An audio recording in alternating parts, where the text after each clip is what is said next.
Olá, em meio a um número assustador de vítimas da Covid-19, o novo ministro da Saúde, Marcelo Queiroga, defendeu em audiência no Senado o uso racionado de oxigênio. Isso reflete o modelo pelo qual o governo trata a pandemia, que tem gerado também uma profunda crise financeira para os trabalhadores. A nossa reportagem mostra como tem sido difícil bancar contas básicas diante do desemprego e da queda da renda.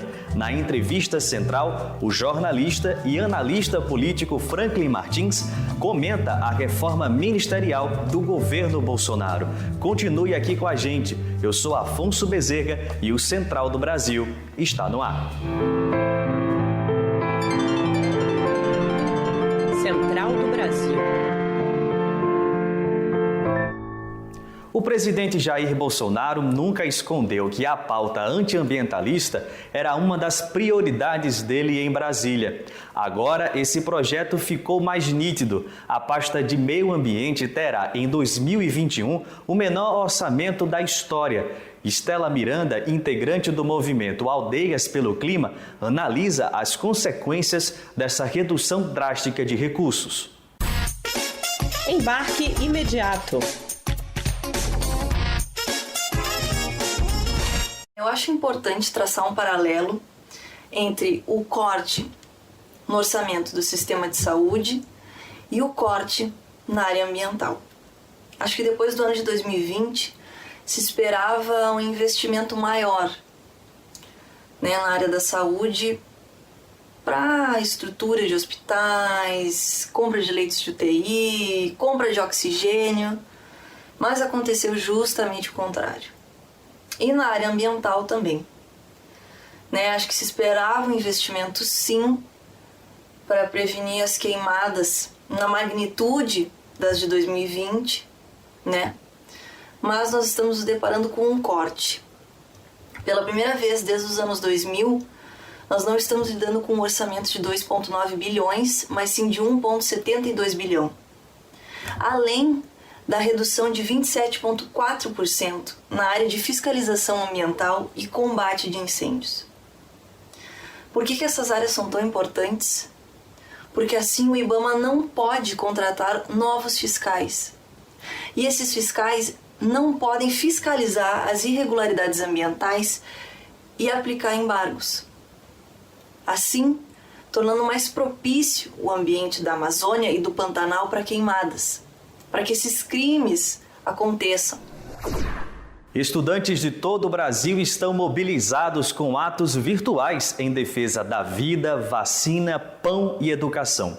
A jornada de lutas, coordenada pela União Nacional dos Estudantes, a UNE, começou no último dia 17 de março e segue até o próximo 1º de abril. A mobilização denuncia o governo do presidente Bolsonaro e defende a educação pública. Além disso, pede a imunização urgente de toda a população.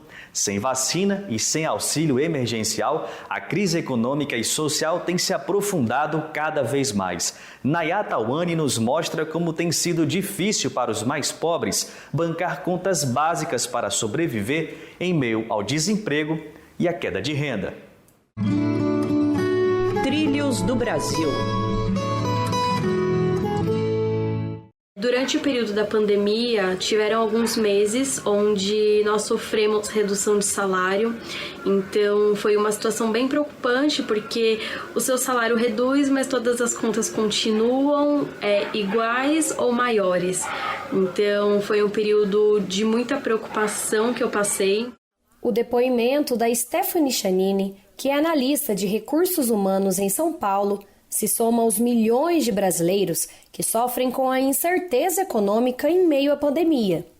De acordo com um relatório da Tendências Consultoria, a renda total das famílias brasileiras pode recuar aproximadamente 157 bilhões de reais em 2021. A chefe de família, que também é mãe solo, expõe os cortes que tem feito nas contas para conseguir manter as despesas de casa. Redução de salário, com aumento de contas de luz, de água, as coisas no mercado mais caras, então é bem complicado a gente colocar na balança e conseguir equilibrar tudo isso. A conta não fecha, então é muito preocupante tudo que a gente vem passando. A gente fica de mãos atadas porque a gente depende de pessoas que não estão vivendo essa nossa realidade. Números do Banco Central também mostram que o endividamento das famílias com os bancos atingiu 51% da renda acumulada. O percentual é o maior já registrado desde 2005. Esse quadro caótico recai intensamente sobre as mulheres, uma das mais afetadas pela crise econômica durante a pandemia, como é o caso da Aline Marques, de Sergipe, que está desempregada desde a chegada do vírus ao Brasil. Mãe solo, ela relata que recebeu auxílio emergencial, mas que mesmo assim o valor não foi suficiente para manter a renda. Eu comecei a ter ajuda dos meus amigos e dos meus familiares, e aí esse valor caiu para R$300, fazendo com que o meu pai tivesse que manter a minha casa, né? Ele pagava todas as contas, enfim, e depois, esses 3 meses iniciais de 2021, eu estou sem renda nenhuma. Então, para mim, isso foi totalmente impactante, porque a minha filha tem 2 meses, eu não posso sair para trabalhar e alguém tem que sustentar ela. Com a redução do auxílio emergencial, que quando começar a ser pago vai ter um valor médio de apenas R$250, a alta nos preços dos alimentos e do gás de cozinha, além do índice de desemprego atingindo quase 15 milhões de brasileiros, segundo o IBGE, são as famílias pobres que mais sofrem com o impacto da gestão econômica de Bolsonaro e do ministro Paulo Guedes. Aline expõe que o valor do novo auxílio não supre as necessidades básicas de sua família. Tem sido muito difícil, né? Hoje eu vejo que eles querem aprovar R$375 para as mães solos, mas isso nem supre as despesas de uma casa. E as incertezas só aumentam diante da instabilidade política do governo Bolsonaro. Ameaçado pelas novas pressões da elite do mercado financeiro e do Centrão, o presidente operou uma reforma ministerial e mudou 6 ministros, entre eles o da Defesa, o general Fernando Azevedo e Silva, considerado um importante porta-voz das Forças Armadas dentro do governo. O convidado da entrevista central de hoje, o jornalista e ex-ministro Franklin Martins, analisa o impacto dessas mudanças na conjuntura política. A entrevista é de Jonatas Campos. Entrevista Central. Conosco o jornalista Franklin Martins. Ele tem uma longa história na TV brasileira, também foi ministro-chefe da Secretaria de Comunicação do governo Lula. Franklin, agradecemos sua disponibilidade para essa entrevista. É um prazer estar aqui com você, Jonatas, e com os ouvintes e telespectadores do Central do Brasil. Franklin, 6 ministros trocados em 24 horas. Em sua visão, essa é uma aposta de Bolsonaro em um autogolpe, como alguns analistas têm dito, ou uma arrumação para ampliar sua base parlamentar entre os partidos de direita? Olha, Jonatas, é muito difícil dizer. Está claro que o Bolsonaro está inteiramente isolado e se enfraquecendo a cada dia que passa. Então, ele está tentando, como é da personalidade dele, sair das cordas, agredindo, indo para cima e partindo para cima. Isso é a personalidade dele. E ele fez movimentos extremamente graves, extremamente preocupantes. Quer dizer, ele botou um delegado da Polícia Federal no Ministério da Justiça que tem o apelido de Brucutu, porque ele é tido como alguém que está sempre buscando agredir, etc. E tal. Quer dizer, olha, é a primeira vez que o Ministério da Justiça é comandado por um delegado da Polícia Federal. Isso é grave. Segundo, ele trocou o ministro da Defesa, porque o ministro da Defesa, o general Fernando Azevedo, ele se recusou a se submeter ao Bolsonaro, que de uns tempos para cá, reparem só, ele vinha falando meu exército, meu exército, meu exército, como se o exército fosse uma corporação a serviço do Bolsonaro.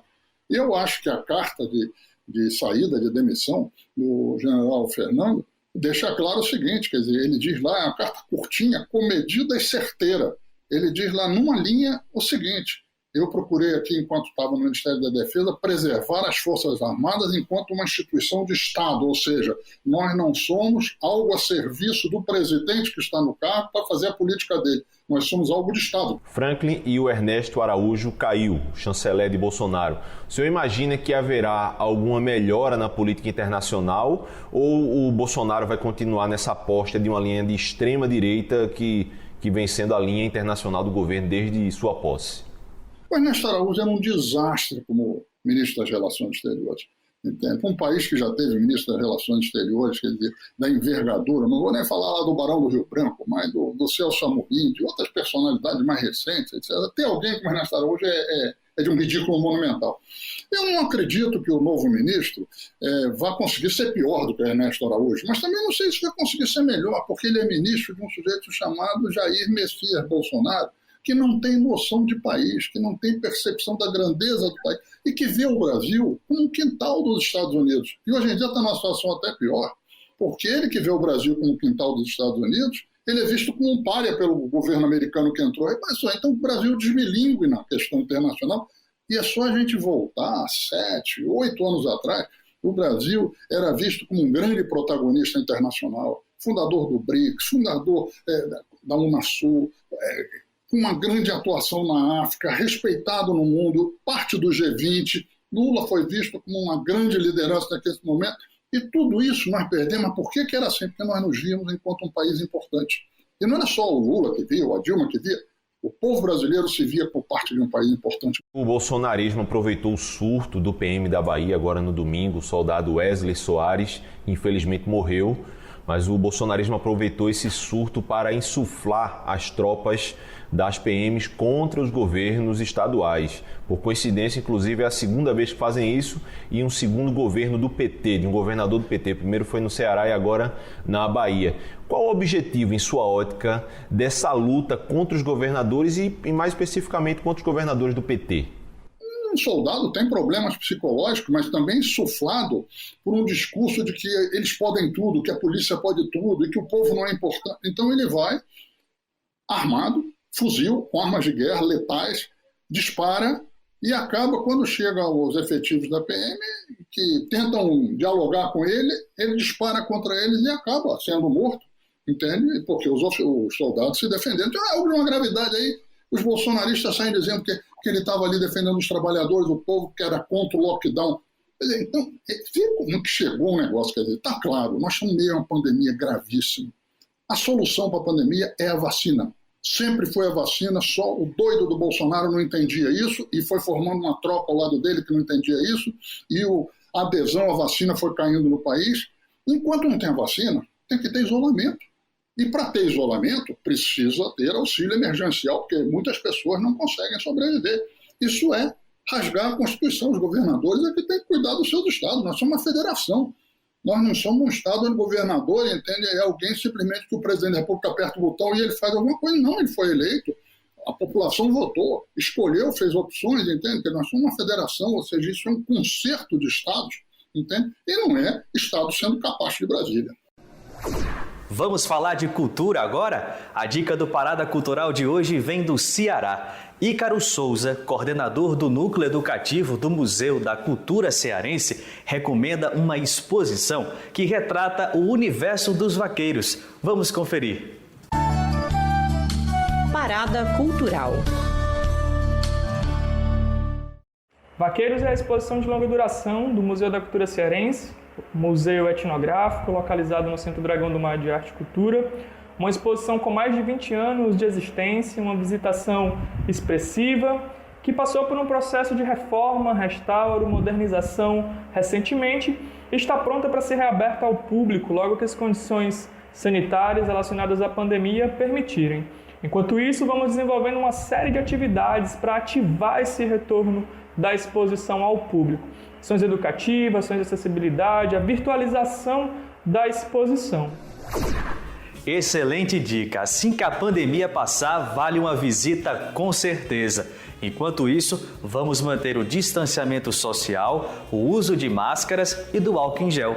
O Central do Brasil fica por aqui. Se você quer rever esse ou outro conteúdo, acesse o nosso Instagram, @Programa Central do Brasil. Até amanhã!